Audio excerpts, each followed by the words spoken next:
Hello friends, my name is Radhamasu. Today we'll discuss about a topic retrospect phase in Scrum.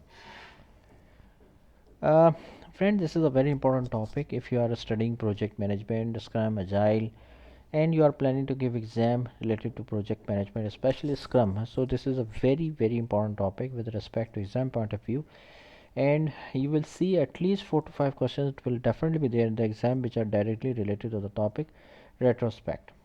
Um, Secondly, friend, if you are a professional project manager or scrum master or product owner and working in any organization as a scrum related job you have, so again this is important for you to understand the concept of retrospect so that you can apply this concept properly in your organization, in your practical and implementation life of project management.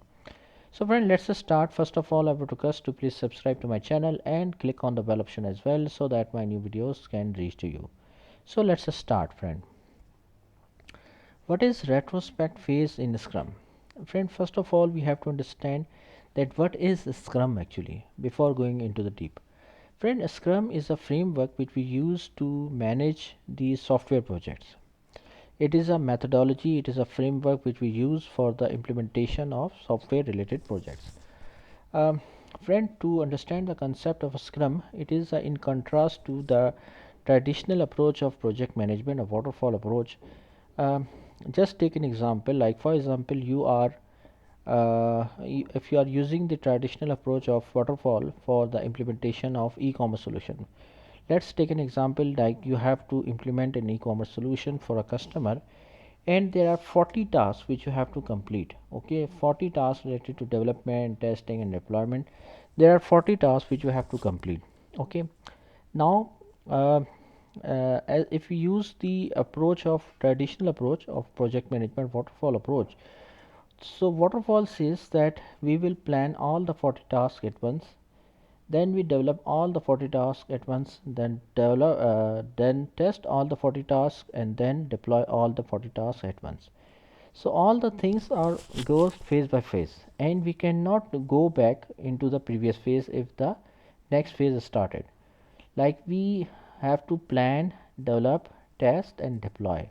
So this is the approach we use in the traditional approach of waterfall or traditional approach of project management, waterfall approach. However, friend, if we talk about Scrum, what is a Scrum actually? In the Scrum, what we do, we take the first 10 tasks and the sprint is a 3 to 4 weeks time period. So we will take the first 10 tasks, we plan it, develop it, test it and deploy it, then take the next sprint 2. In the sprint 2 the next 10 tasks, then sprint 3 will take the next 10 tasks and sprint 4 will take the next 10 tasks. So in that way, friend, wait till we reach at sprint 4, we will complete all the tasks related to e-commerce solution and we can proceed further, we can complete that task, that project. So sprint 1 will have 10 tasks, we do the plan, develop, test and deploy. Sprint 2 again the same approach, sprint 3 will have the same approach and sprint 4 will have the same approach in a Scrum. And till Scrum sprint 4 we will repeat, we will again we will reach the completion of project. Now friend, the difference between Scrum and the traditional approach is that the traditional approach is based on a feedback from customer at a very later stage in the UAT stage or user acceptance testing, and the Scrum is based on the approach that we get the feedback of customer at a very early stage.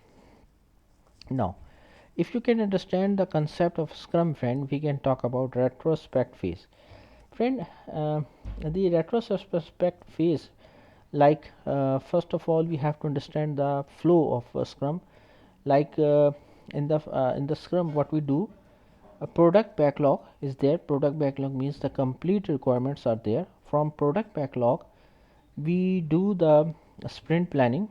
In the sprint planning, we get the task which we can get from the product backlog. For example, if there are 40 tasks in the product backlog, so in the sprint planning meeting we decide that we will take the 10 tasks.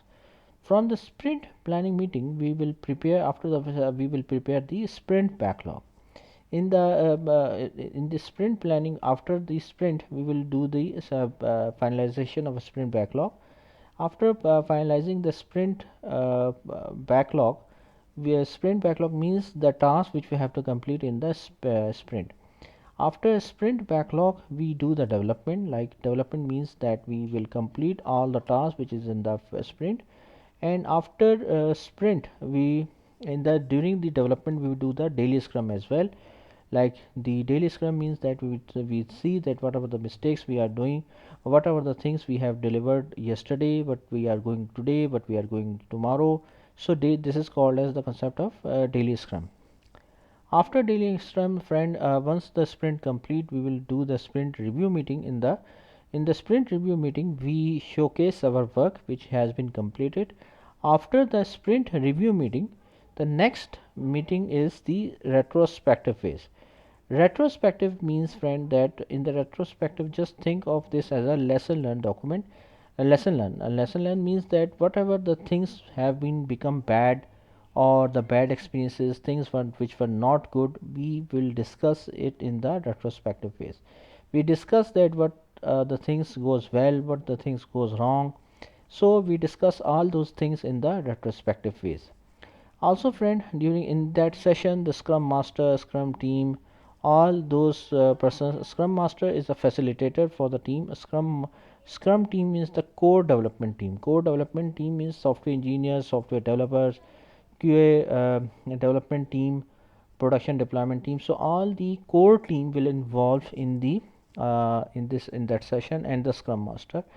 They discuss that what things goes well, what thing goes wrong.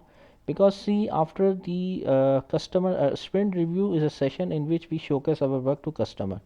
So after showcasing the work, obviously two things will happen. Two of the one of the two things will happen. Either the things will goes wrong, either thing will goes well. If things goes well, obviously we can discuss that things were right. We can continue the same approach.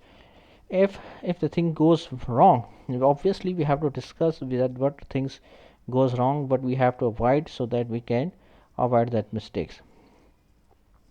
After the retrospective phase, which have to be conducted by the scrum master and the scrum team, the agreed actionable improvements are the output of the process.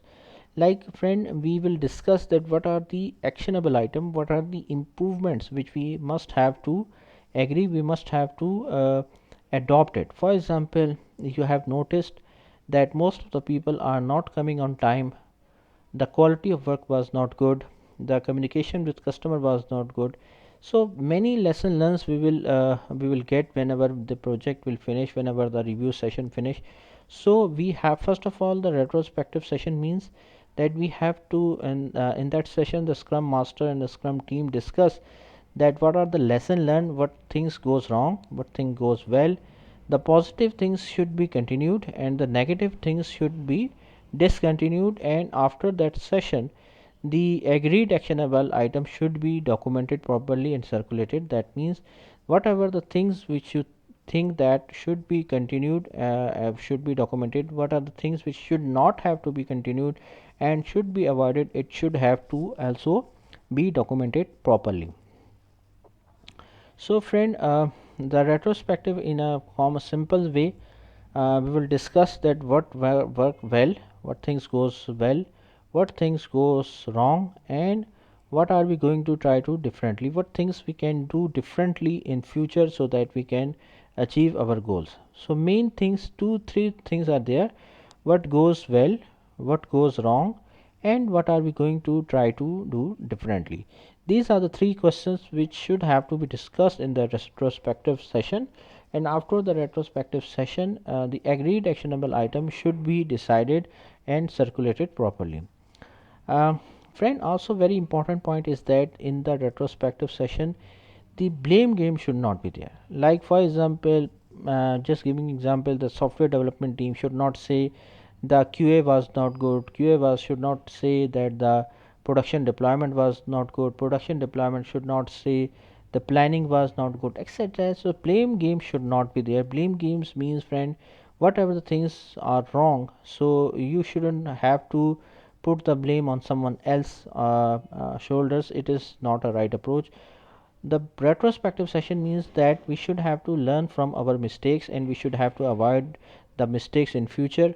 Just another meeting in which talk to cheap but not change follows. That means, friend, that it should not happen like people are using the wrong language, like blame language, or using the cheap words, but they are not learning from the lessons, they are not learning from the mistakes, and they are not making a mechanism so that they can avoid the mistakes in future. So all those things should not be happen in the retrospective phase. First of all, there should not be any blame game on any team member, like should not have to finger point or single point any person that all the problems occur due to any particular person. First thing is that. Second thing is that we shouldn't have to use any cheap language or any immoral language should not be used in the session. So friend, thank you, thanks a lot for your time, and that's all from my side. I hope you like this video. If you like, please share it with your friends and colleagues, and thanks a lot for your time. Thank you.